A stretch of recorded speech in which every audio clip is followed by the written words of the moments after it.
Thank you for all this great knowledge, information. Thinking of the previous speakers, Jason and Christina, thank you for just giving that perspective of some of that work you do. Reminder to all the audience members to please include your questions in the Q&A. I think the maybe the first round of questions I'll start with, maybe more focused on individual information that people seem to want from individual projects or talks. And Jason, people in the audience are, very interested and excited about the farm. Its growth, and you mentioned all sorts of cool work with drones and photogrammetry, especially LiDAR. And you're talking about, digital data that you're collecting. How is that actually being utilized? Is it, being utilized for things like thinking of bee management, even buffalo management, or food forest management? Yeah, so it's a kind of a new addition to the Lands and Resource Department of the Flying Dutch First Nation. Um, so we use it for a lot of different things, actually. So we use it for land use planning, kind of creating a documentation and history of each segment of each of time throughout the different seasons. So I've been trying my best to get a shot of the land at least once a month, so I can see the natural changes over time. And this is something that we can keep, on hand for, future generations to go back on and see like the different changes that we've kind of done throughout our time, right? And but it also helps with preservation of traditional teachings and like where do we find like these traditional herbs and medicines? Where do we find these eagle sanctuaries? Where do we find how these bison are grazing in our fields? And so I think it's really important that way. But we also use it in other aspects for commercial activities. So we use the LiDAR to make 3D models of the different infrastructure in our community, like our band office and schools and things like that, but also for future projects. So we have another big project happening where we're utilizing some reclaimed land from a railway and converting it into commercial spaces with retail opportunities for like grocery chains, hotels, and other small business opportunities for like even hair salons and lawyers and doctors and dentists and stuff. And so technology like that has been a really huge I guess innovation in our First Nation for creating new jobs and opportunities and things like that. Awesome. And I'll have a follow-up later. I want everybody's opinion on some technology questions, but I'll continue on with the individual questions first. And Christina, this question came out from the chat, and I was really interested by it. And they want to know, can you tell us about your journey in learning about some of these teachings and how to do things well? Like even myself, I make so many mistakes anytime I do anything, but where are you and how do you go about learning some of these things to do work in a good way? Yeah, no, I really appreciate that question. I mean, I think, of course it can be difficult, right? And as a non-native person, um, uh, working with and in Indigenous communities, uh, uh, I think there are a lot of really important components to that. So for me personally, I did my graduate work at the University of Minnesota, and my undergraduate work, I also worked with faculty members who had really close ties in Native communities already or were Native themselves. And that was, of course, true at the University of Minnesota. I was affiliated with the American Indian Studies program there. And so I learned from some incredible scholars who both Indigenous and non-Indigenous who really showed me good ways to partner and approach Indigenous communities when you're thinking about research, right? But then also listening. I mean, listening is so I can't I can't emphasize it enough. It's so, so powerful. And listening with humility, right? And just really allowing people to teach you. I mean, some of the challenge, it takes a long time, right? We've been talking a lot about kinship relationships. It's all about relationships, right? And so, building those heartfelt relationships so that you have a real connection that's based on trust, so that when you say that you're gonna put Indigenous knowledge at the fore of what you're doing, like you do it, right? And people can trust that's what you're doing. And it takes a little while. I've told collaborators in the sciences who, kind of want things to happen, right, fast. And I said, this might take more than one field season. Like it might take 2 or 3. Right? So, just it's okay. Give yourself a little bit of a longer timeline so you can build those relationships. Oh, Well, yeah. even sometimes longer than one granting cycle too. Or so, oh my God, that Yes. blows people's minds. Yeah, true. Thanks, Christina. Jill, something that I really love about your slides was the focus on the giveaway. And to me, giveaway ceremony, that idea is really important. I think as who we are as Indigenous people. But you also mentioned, right, there's hundreds of cultures lost. There's so many practices that are lost. How do we potentially go about creating, those new practices, maybe in some instances, that still harken back to a lot of those principles and values that we have as Indigenous people? Yeah, so, it's a very precarious process. Like, I get a lot of students who are coming to this work and they're involved in our summer fellowship and they're coming humbly. Maybe they haven't ever been connected to their community, or they don't know their way to even go and approach an elder or find that knowledge. And so, we go to the gardens and we're putting out our tobacco and we're doing our work, but some of us don't have those teachings that come from our communities. And so I challenge them to just be brave and go and find them. And here's how you approach an elder. Here's how you get out on the land and learn with observational skills. You put down this thing and you're just looking at, well, how are the trees doing right now in relationship to our plants, and what are the birds doing, and what is the weather doing, and how much snow is left up on those mountains, and beginning to see within that web of relationship. And then a student will say, oh, I went home to Little Bighorn College over the weekend, which is on the Crow Nation. Did you know that the Crow Fair was actually a farmer's market, and that having the biggest pumpkin was equated to having the fastest horse? I'm like, no, that's ever cool, and they're so excited and they dig in and they want to learn some more. But I think that it's a very organic process of going with our relatives, and I mean not just our human relatives, humbly seeking that knowledge. And it might be, in Anishinaabe ways, the songs are still traveling, even the songs that are gone, and that knowledge is there to come home to. But it's about intention and putting ourselves in the right space to invite that knowledge home. But then I think about, well, how do we apply our values to the food system, like Indigenous values to the food system? So we might be using some Western systems, but can we bring Indigenous values of reciprocity and relationship to the food system so that we can build back a kinship economy that takes care of the water, that takes care of our relatives, like in that giveaway first. We have to break down policies that keep us from being food producers in our communities, but we can't get it on the plates in our communities, right? So sometimes there's, federal boundaries and barriers where you can't sell that much to a school system. You got to sell this much to a food system. And so there's things we have to break down to rebuild that network. But I think the more that we do that together, the less scary it seems and the more empowering it is. Awesome. I'm also an aficionado of giant pumpkins, so I said, okay, I could see that being really important. You mentioned about relationships, and I think you've all talked about partnerships in very different ways. And thinking of our audience, we have researchers wanting to partner with communities, public service scientists, and communities, industry partners, farmers themselves.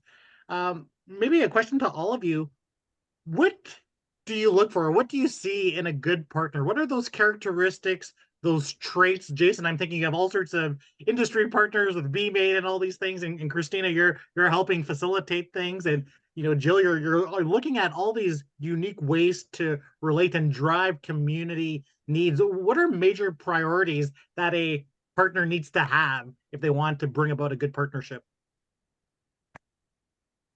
And I'll open it up to whoever wants to speak first here. We are led by an Indigenous Advisory Council. They are some really excellent humans that are spread out on both sides of the medicine line, and they represent a lot of different places in this biocultural region. One of the things they always say is that we need to lead with love. And that is so important in our communities and in intertribal work, that we don't let that lateral violence that we've been competing with one another crop up. So I think being a good partner is finding other ones who want to lead with love as well, and put away some of those competitive kind of practices or those suspicions of each other, like, hey, so Ojibwa don't trust those Blackfeet, you know, and what you crows doing over there? We got to get past that, and we've got to trust each other again, and build good relationship in that way. So that's just one thought I have. Well, so I guess I'll jump in here a little bit and kind of build on that. I love that idea of leading with love. That's really, really powerful. And I mean, I've noticed that it seems like the leaders who are just really making change happen in their communities really lead with love. That's beautiful. And I think on my side, I mean, I talked about this a little bit already, but I think on my side, patience and generosity, right? And so I talked about patience a little bit. And also just acknowledging that people are really busy and they have a lot going on and they have a lot of commitments. And so, you know, being patient with that, not kind of throwing in the towel, right? Showing up, right? Meeting people face to face, and knowing that, you know, they're so busy that just a quick email is maybe not going to catch people's attention, right? Like you need to show up and or at least make a phone call, you know, and you know, show that humanity, right? Like ask how the weather is, and you know, how their growing season's going, and right, like really kind of show that friendship. But also generosity, right? Like that's essential. And you know, showing that, and here I'm speaking as somebody coming from a university and also as a non-native person, right? Showing that you bring something to the table, that you're not there to extract, right? That you're there to support, and that you're coming with a generous heart, and that, you know, you have something to offer that's useful and meaningful to the kinds of work that folks are already doing. So And yeah, for me, I guess it's participation.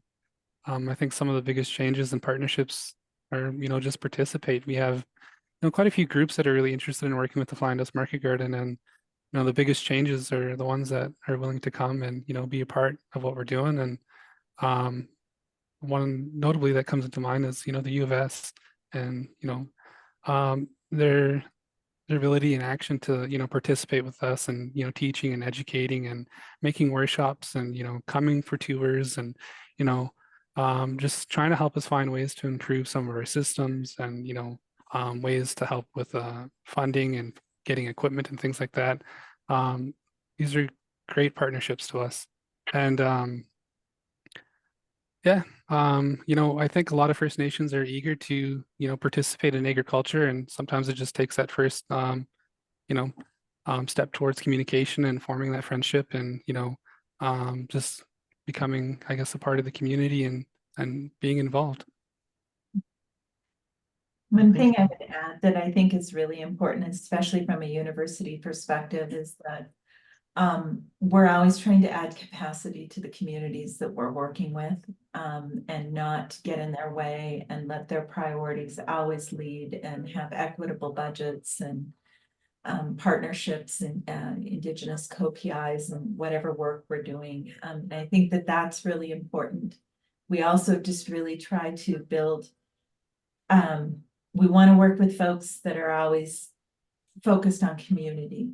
That the food is about getting food to our communities, because we can all become indigenous foodies and commodify the foods, and it can be bougie food for bougie people, but that's not what our nations need right now. Yeah, so let me just jump in here real quick. Sorry, but you Oh, go ahead. inspired me. You both inspired me to think about, I think somebody maybe in the chat mentioned grant writing, and these are things you can write into your grants, right? So like you said, equitable, I mean, making sure that there is capacity in the grant that supports what Indigenous communities are already doing, right? And so, uh paying folks in those communities, making sure that their labor is uh there's something for that labor, right? And not just asking people to volunteer their time and that kind of stuff. And so yeah, like using your funding structure to support and build capacity in the communities. Yeah. Yeah, that was a huge one. In my experience so far with like receiving grant money is, you kind of lock to what uses it can be used for. And a lot of it isn't used for labor expenses.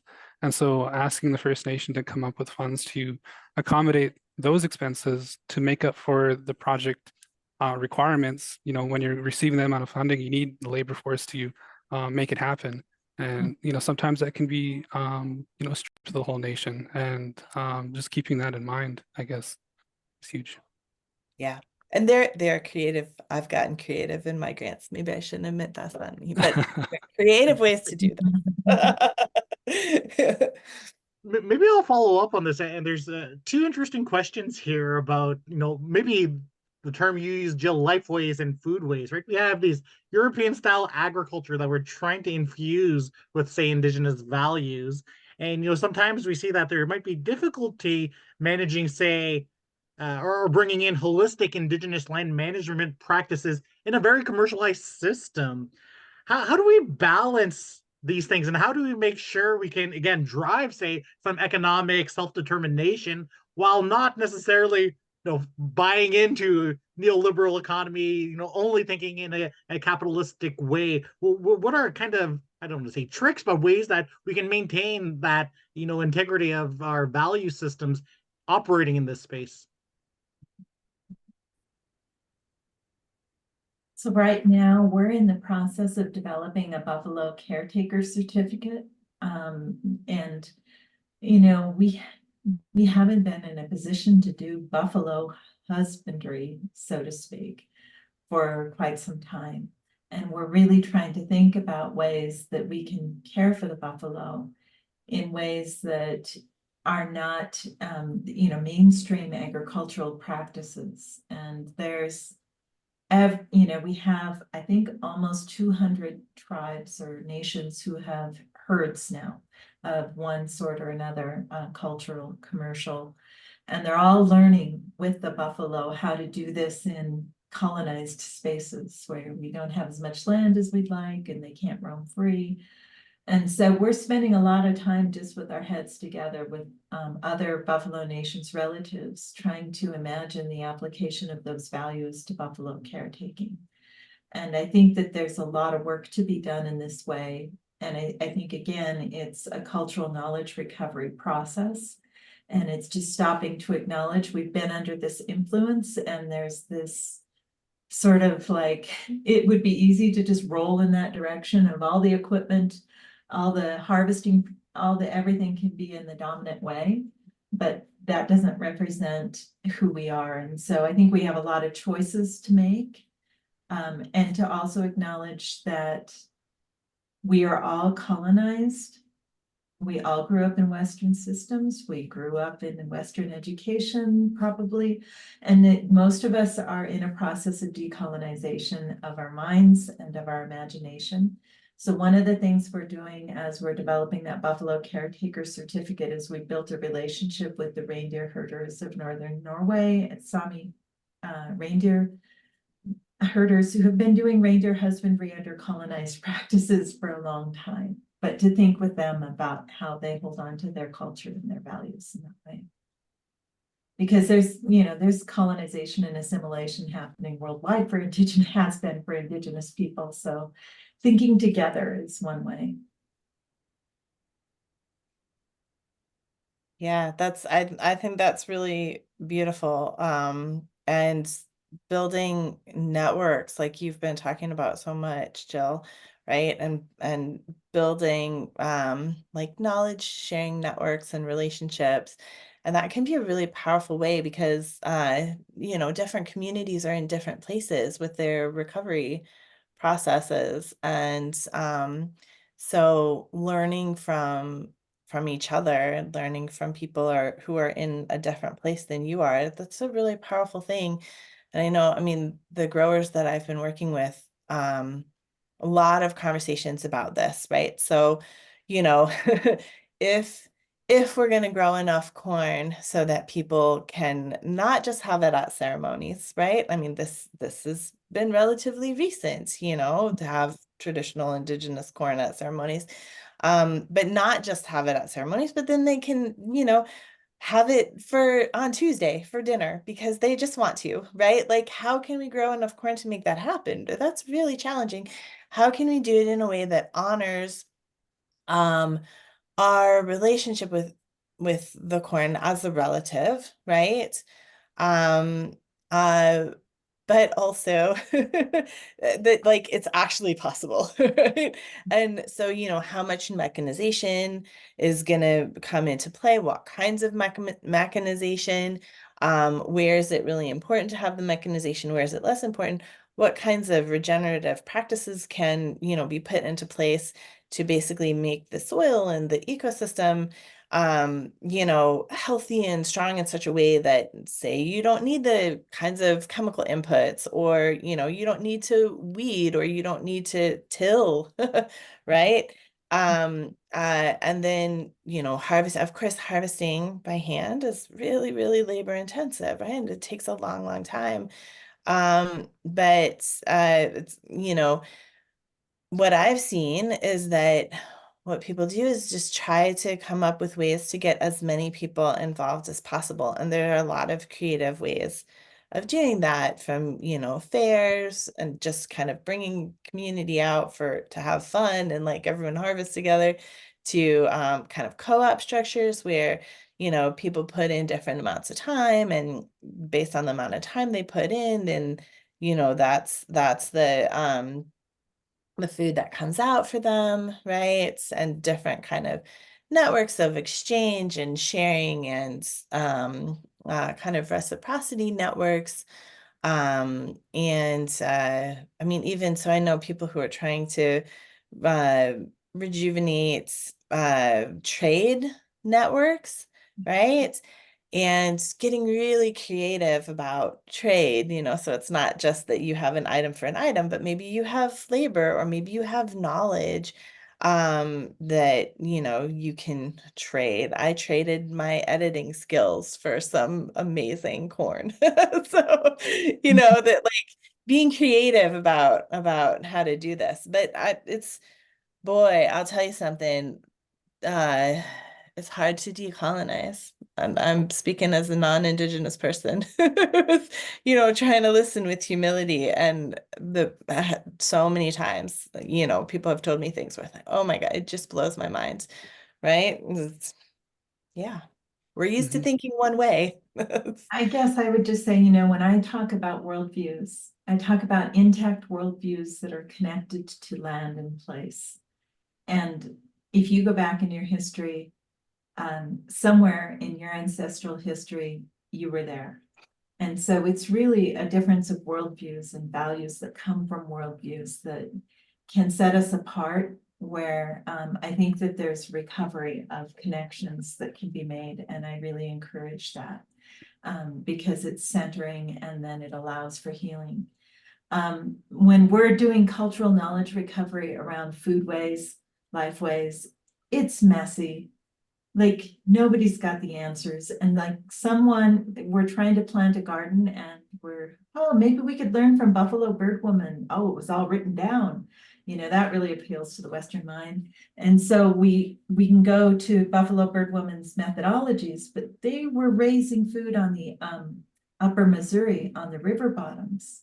Okay, so now we got to think with the land, because we're not on the river bottoms out here on Montana State University campus, and so we need to think with the water and the warmth of the sun and what those plants need with the soil, what's going on with that soil. And there's all that. And so that's part of that recentering, is also really not trying to apply somebody else's values from somewhere else. And a lot of us are just learning to garden or to grow, because maybe our people didn't grow for a long time because they were following the herds and pulling into somebody else's trade station and trading.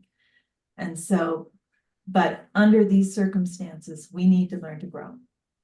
And so many nations need to learn to grow, whether you grew in the recent past or not, because food sovereignty is connected to learning those skills. And I guess the Market Garden as a nonprofit organization, I guess the biggest thing would be just to be providing a safe space for that knowledge transfer to happen, where they can learn about traditional practices, but as well, balance modern day practices, because at the end of the day, we're still trying to reach self-sustainability, and there is consumer demand, and it may not be there for traditional products. And when it comes down to location as well, where we're placed may not be where those traditional produce are actually grown. And the access to that land may be restricted.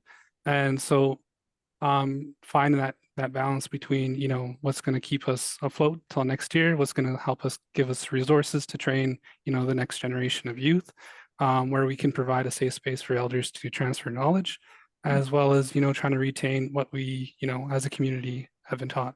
And so yeah. The land back is so important. And so many people are considering, like, you guys have really small reserves up there, and land is such an issue, right? And a lot of people, there's a lot of wealth in this valley that I live in, and a lot of people are beginning to think about, let's give you like a $1 lease so that you can use this land to grow to grow indigenous foods. And there's lots of creative ways for land back to happen. Land trusts and so forth. And so I just want to put that out there too, because that's an important opportunity for indigenous, non-indigenous cooperation in food sovereignty. Oh yeah. Yeah, no, absolutely. That's some of the folks that I've been working with.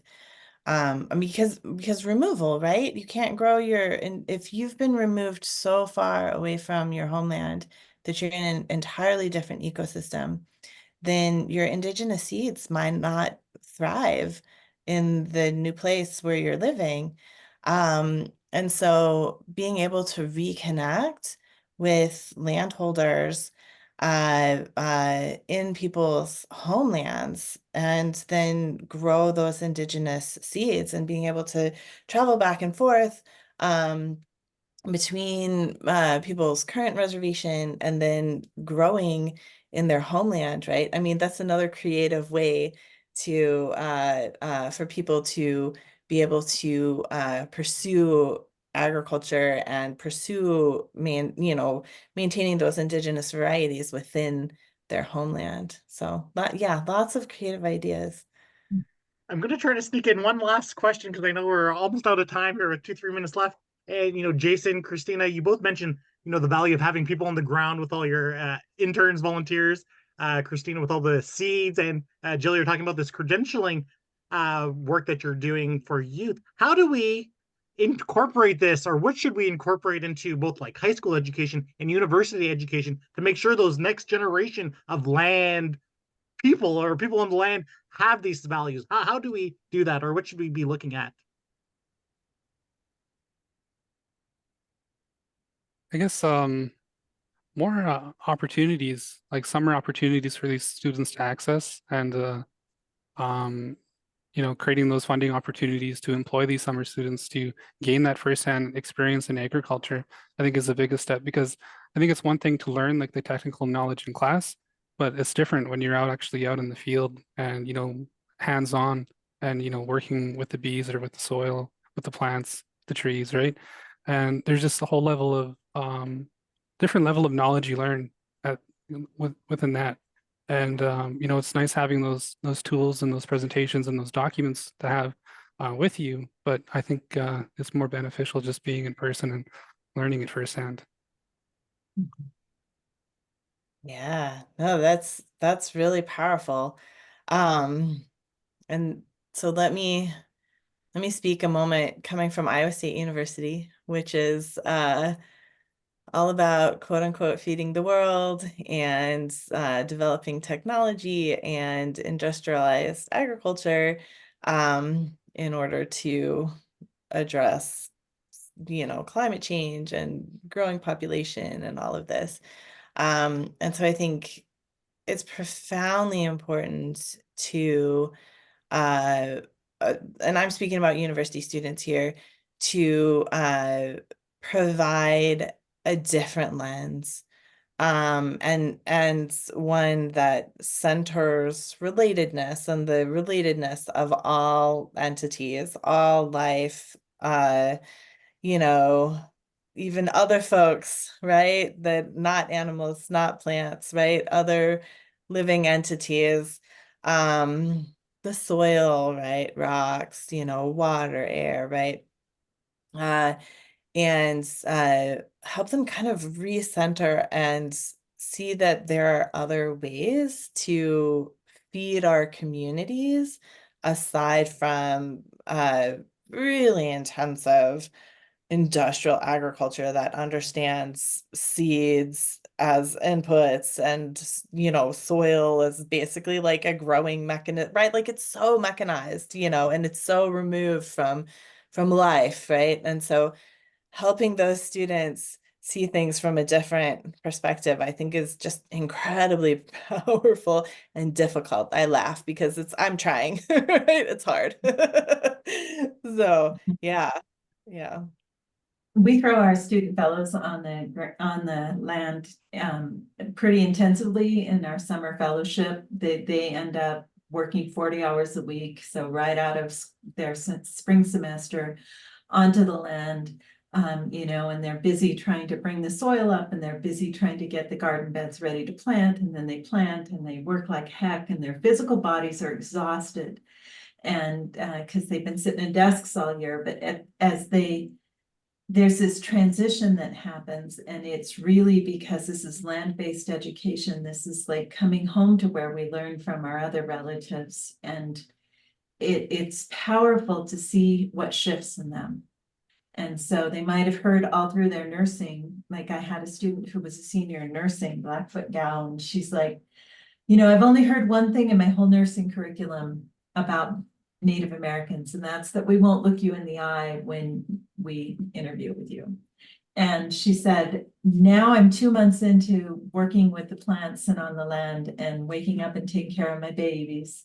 And she's like, I see that I can use Blackfeet ways of knowing for healing and our medicines, and like everything shifts. And so it's really something that just comes from going to the land. If the land knows you and you know the land, you're in a really good educational space, I think.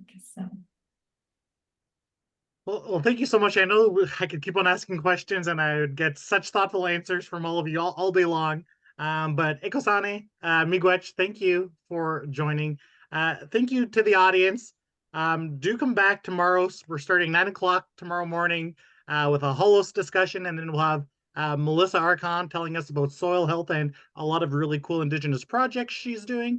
And we'll also be talking about water tomorrow. For those that are looking for their education credits, there is a QR code that you can scan to kind of register yourself for your education credits.